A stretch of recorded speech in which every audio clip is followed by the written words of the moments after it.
Hello everyone, this is Moumita. Welcome all of you to my channel. আশা করছি আপনারা সকলেই ভালো রয়েছেন।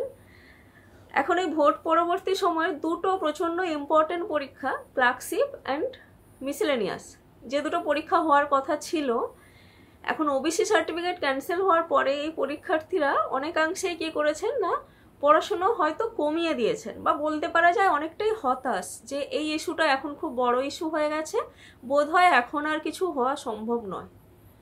তবে আমি এক্ষেত্রে বলি, যেমন ছিল আমি এক্সপেক্টেড পরীক্ষার ডেট বা যত রটনা হয়েছে সব কিছুর ক্ষেত্রে বারবার যে দুটো মান্থের কথা উঠে এসেছিল, যে মিসেলেনিয়াস পরীক্ষা জুলাই এবং ক্লার্কশিপ পরীক্ষা অগাস্টে হবে, আমিও এক্সপেক্টেড ডেটে তাই বলেছিলাম, এবং আমি এখনও বলছি 80 থেকে 90% প্রবাবিলিটি কিনা এই দুটো মান্থেই হবে।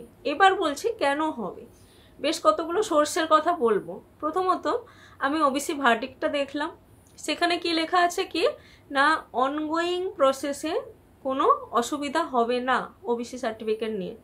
যাদের এই সার্টিফিকেট দেখিয়ে অনগোয়িং প্রসেস বলতে যেটা ফর্ম ফিল আপ হয়ে গেছে, আমার মনে হয় না নতুন করে আবার ফর্ম ফিল আপ হবে, যেটা 2023 সালে হয়েছে এবং যেটার পরীক্ষা অনেক দিন আগে হয়ে যাওয়ার কথা ছিল, কিছু কারণবশত হয়ে ওঠেনি, সেটা আর মনে হয় না নতুন করে ফর্ম ফিল আপ হবে, বা এত লক্ষ লক্ষ পরীক্ষার্থী আবার এডিট হয়ে, বা এটাতে অনেকটা সমস্যা হতে পারে। তো আমার যতদূর মনে হচ্ছে অনগোয়িং প্রসেসের মধ্যে ফর্ম ফিল আপ হয়ে যাওয়া, ভ্যাকেন্সি রিলিজ হওয়া এটাও পড়ে।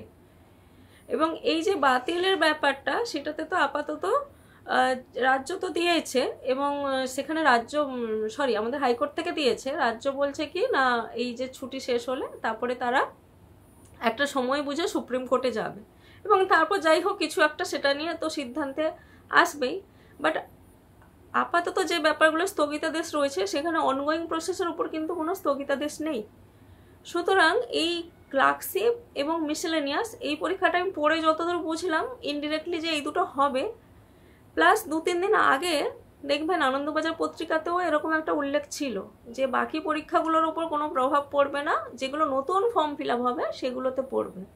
এটা একটা সোর্স।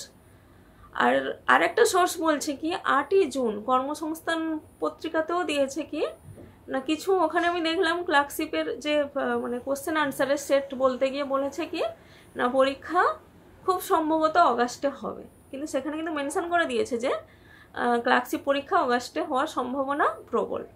সুতরাং বোঝাই যাচ্ছে কি এই মানে পরীক্ষাগুলো যেটা ফর্ম ফিল আপ হয়ে রয়েছে তার উপর কিন্তু খুব একটা প্রভাব পড়বে না। হঠাৎ করেই কিন্তু 21 দিন আগে কি 1 মাস আগে কিন্তু ডেট ঘোষণা হয়ে যেতেই পারে। আর পরীক্ষার এত বড় সিলেবাস, আমার মনে হয় আপনারা যদি পড়াশুনো থামিয়ে দেন অনেকটাই অসুবিধায় পড়তে পারেন। সুতরাং এটা ভেবে রাখুন কি জুলাই এবং অগাস্টে আপাতত সামনে খুব বড় দুটো পরীক্ষা রয়েছে, এবং সেটার জন্য প্রিপারেশান নিতে থাকুন। আমার মনে হয় এটা আপনাদের জন্য ভালোই হবে, পরে দেখা যাক না কি হয়। আচ্ছা, আর দুটো যে প্রচণ্ড মানে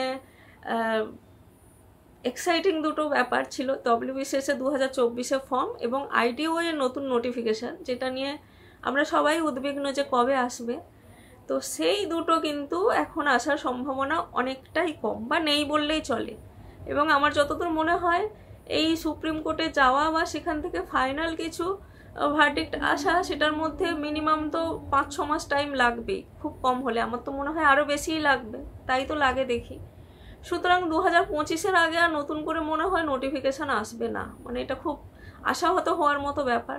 তো যাই হোক, এটা ভেবেও শান্তি কি ঠিক আছে যে যে দুটো পরীক্ষা নোটিফিকেশান বেরিয়ে গেছে, ফর্ম ফিল আপ হয়ে গেছে, সে দুটো তো আপাতত হোক, তারপর দেখা যাবে। বা ডব্লিউবিসিএসে যাদের এই যে প্রিলিমিনারি হয়ে গেছে, এদের মেন্স নেওয়ার ক্ষেত্রেও কিন্তু বা প্রিলির রেজাল্ট বেরোনোর ক্ষেত্রেও কিন্তু কোনো ব্যাপার নেই, এগুলো চলতেই পারে।